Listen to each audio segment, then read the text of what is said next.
Perkenalkan, nama saya Bima Rizal Prasetyo. Saya siswa kelas 12 IPS 2 dari SMA Negeri 1 Srengat.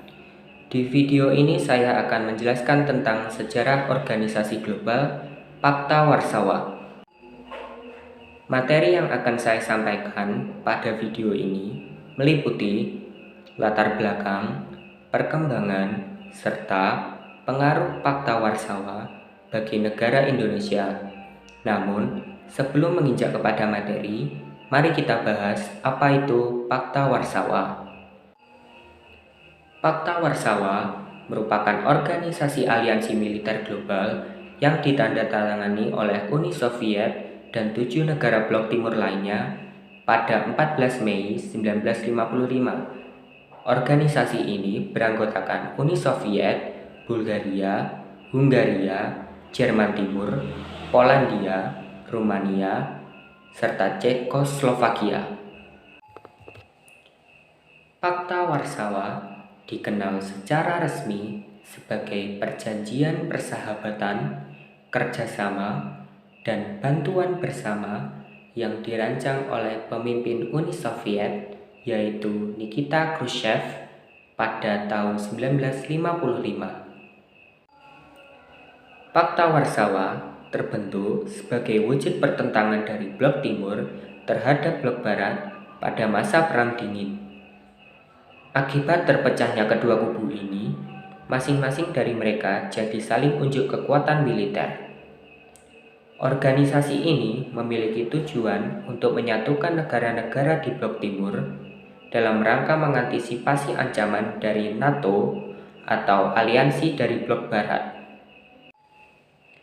Pembentukan Pakta Warsawa juga dipicu oleh integrasi negara Jerman Barat ke dalam NATO atau organisasi aliansi militer dari Blok Barat melalui ratifikasi Perjanjian Paris. Dalam perkembangannya, Pakta Warsawa mengalami keruntuhan yang cukup singkat. Keruntuhan tersebut diakibatkan oleh faktor internal yang terjadi di antara negara-negara anggota aliansi tersebut. Perkembangan ini akan dibagi menjadi beberapa fase. Fase pertama yaitu pada 1956, pemerintah Hungaria menyatakan pengunduran dirinya dari Pakta Warsawa.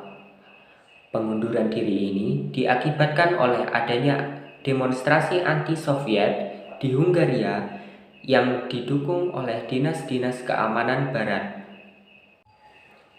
Fase kedua yaitu pada 1962, negara Albania dikeluarkan dari Pakta Warsawa karena memandang pemimpin Uni Soviet yaitu Nikita Khrushchev sudah menyimpang dari pandang Marxisme ortodoks. Fase ketiga yaitu pada 1968, ketika periode liberalisasi dan reformasi kardinal sedang terjadi di Cekoslovakia, Pakta Warsawa harus menghadapi kebangkitan dari Praha. Fase keempat yaitu pada 1990, Jerman Timur meninggalkan Pakta Warsawa dan melakukan reunifikasi dengan Jerman Barat yang akhirnya terbentuklah negara Jerman yang kini menjadi anggota tetap dari NATO atau aliansi dari Blok Barat. Fase terakhir yaitu pada 25 Februari 1991, 6 Menteri Luar Negeri dan Pertahanan negara-negara yang tergabung dalam Pakta Warsawa yaitu Uni Soviet, Rumania, Hungaria, Negara Republik Demokratik Jerman, Polandia, serta Cekoslovakia mengadakan pertemuan di Budapest. Dalam pertemuan tersebut, mereka membicarakan tentang pembubaran Pakta Pertahanan Tandingan dari NATO tersebut.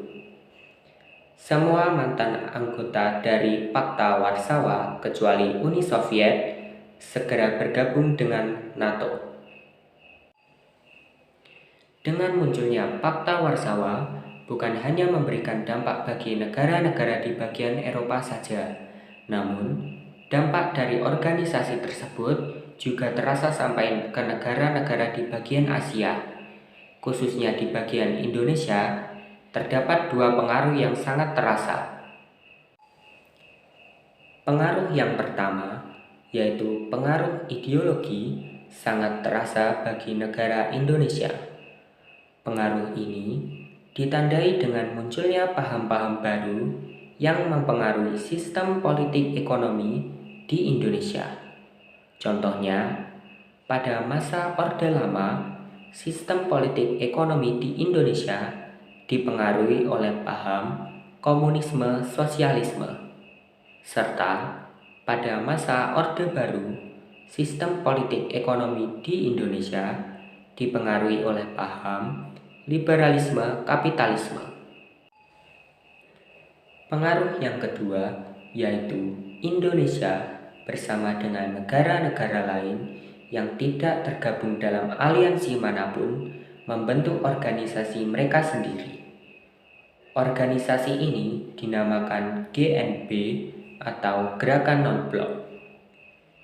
Organisasi ini memiliki tujuan untuk menentang segala bentuk agresi militer, blok politik, serta untuk menjamin kemerdekaan serta keamanan negara-negara tersebut.